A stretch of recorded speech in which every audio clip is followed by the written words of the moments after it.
একবার চিন্তা করুন, নাসিরউদ্দিন পাটোয়ারিকে নিয়ে বিক্ষোভ মিছিল হচ্ছে, আর সেই বিক্ষোভ মিছিলে নাসিরউদ্দিন পাটোয়ারি নিজেই উপস্থিত হয়েছেন, এবং যারা বিক্ষোভ মিছিল করতে আসছে তারা নাসিরউদ্দিন পাটোয়ারিকে দেখে পুরাই অবাক হয়ে গেছে।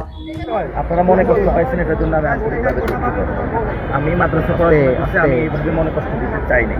যারা মনে কষ্ট পেয়েছেন আমি এটার জন্য দুঃখিত। এভাবে বলা ঠিক হয় না। হ্যাঁ, এভাবে বলা ঠিক হয় না। ভুল বুঝতে পারা এবং ভুল স্বীকার করা, এটা কিন্তু বীরত্বের একটা লক্ষণ, যেটা নাসিরউদ্দিন পাটোয়ারির মধ্যে আছে।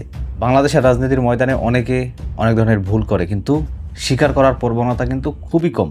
আজ বিক্ষোভ মিছিল চলাকালীন নাসিরউদ্দিন পাটোয়ারি উপস্থিত হয়ে যে নৈতিক সাহসিকতা দেখিয়েছেন, এটা সত্যি প্রশংসার দাবি রাখে। আমি মনে করি নাসিরউদ্দিন পাটোয়ারির এই ক্ষমা চাওয়াটা রাজনৈতিক শিষ্টাচারের এক অনন্য উদাহরণ।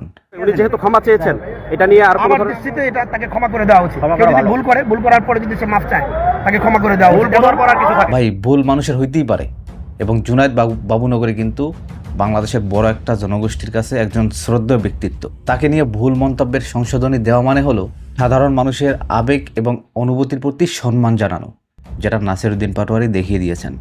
মনে রাখতে হবে, জাতীয় নাগরিক পার্টি তথা এনসিপি বিতর্ক এড়িয়ে ঐক্যবদ্ধ হয়ে সবাই মিলে সামনের দিকে এগিয়ে যাওয়ার যে একটা লক্ষ্য, আজকে নাসিরউদ্দিন পাটোয়ারির ক্ষমা চাওয়াই কিন্তু তার একটা দৃষ্টান্ত উদাহরণ। আসুন আমরা সবাই মিলে সুন্দর, শান্তিপূর্ণ এবং শক্তিশালী একটি বাংলাদেশ তৈরি করি। আমরা চাইলেই পারি। ভালো থাকবেন সবাই, সুস্থ থাকবেন। আসসালামু আলাইকুম। ইনকিলাব জিন্দাবাদ। সত্যি আমি ইনশাআল্লাহ আসবেন। আমার জন্য একটু ভোট চাইয়া দেন, আমার একটু ভোট দিতে।